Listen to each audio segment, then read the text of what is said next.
We're barely even one day into spring training and we already have bad injury news. Now, this stuff does tend to happen. Players arrive to camp, start throwing, and then feel something with their arm.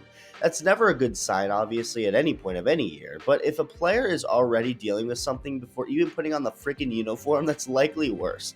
Last year, Jacob deGrom arrived to Rangers camp after signing his big contract and almost immediately had to be held back because of some tightness on his left side.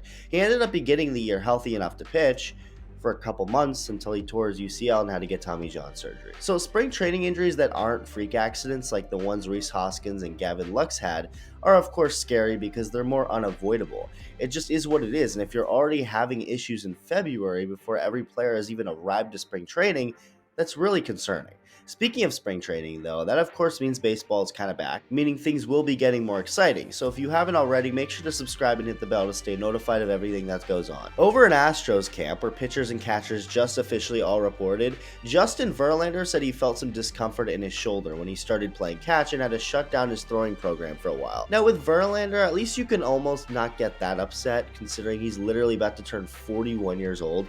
It's a miracle to see anyone pitching as long as he has, let alone for as well as he has done it. He basically said that him being older is factoring into his body just not building up as quickly and flawlessly as it did when he was younger. Duh. So again, this one is almost expected of anything. But then a guy like JP France, another Astro, but someone who's 28, is also dealing with shoulder soreness. He has right shoulder inflammation and like Verlander is taking things slow for now. Now, if you go over to Sarasota for Orioles spring training, chaos. Just straight chaos. Like there's things falling from the sky, fire everywhere. Okay, yes, obviously an exaggeration, but we're barely a day in and the Orioles already have some crap to worry about. Orioles news has been good lately. Really only stuff to celebrate. The ownership change, trading for Corbin Burns. I mean, things are really looking up for Baltimore. Unfortunately, the injury bug has already started making its rounds and the celebration is coming to an end. The Orioles have already had one of their best players not just feeling hurt, but he's now on the injured list and won't be ready when the season starts. Why? He's a pitcher. That's all I have to tell you. You know the rest. Kyle Bradish was actually the most effective starting pitcher for the Orioles last year. He was awesome, made 30 starts, pitched to the lowest ERA, was good at keeping runners off the bases. I mean, he easily was the ace of that team, finishing 4th in the Cy Young voting. 4th. It's of course Bradish's elbow, a sprain in his UCL. He got a PRP injection, which I guess is just protocol for something like this, the first attempt at keeping everything okay. But again, it's obviously serious enough to the point where the team already knows he won't be ready by opening day. Opening day isn't even for another month and a half.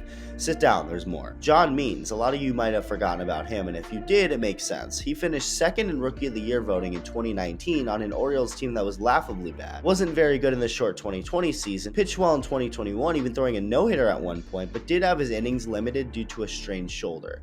He made the opening day start in 2022, and only one more after that when he was removed during the game, being diagnosed with an elbow strain, soon after getting Tommy John, of course. So he hasn't done really much of anything since. He came back last year a little bit in September, but was then shut down before the playoffs because his elbow started barking again.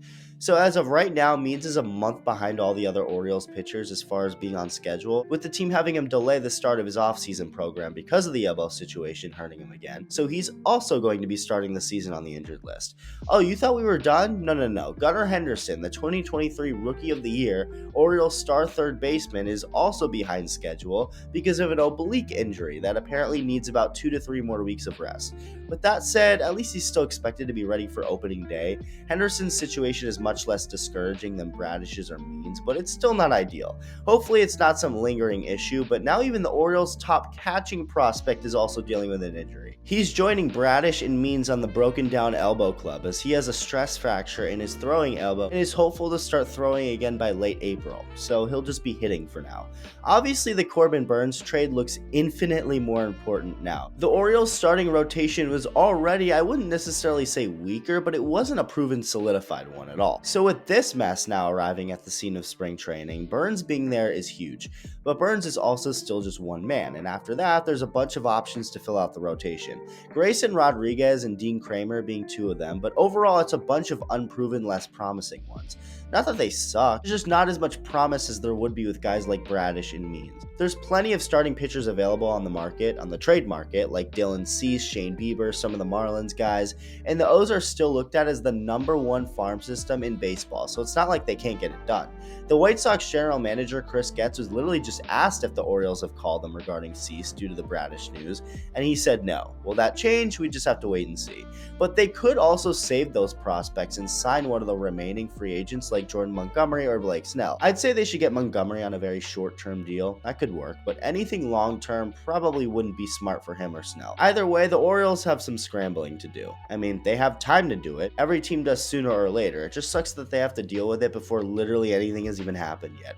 It just goes to show you how you can never truly have enough talent on your roster, especially when it comes to pitching. Let me know what you think. Thank you for watching, and I'll see you soon.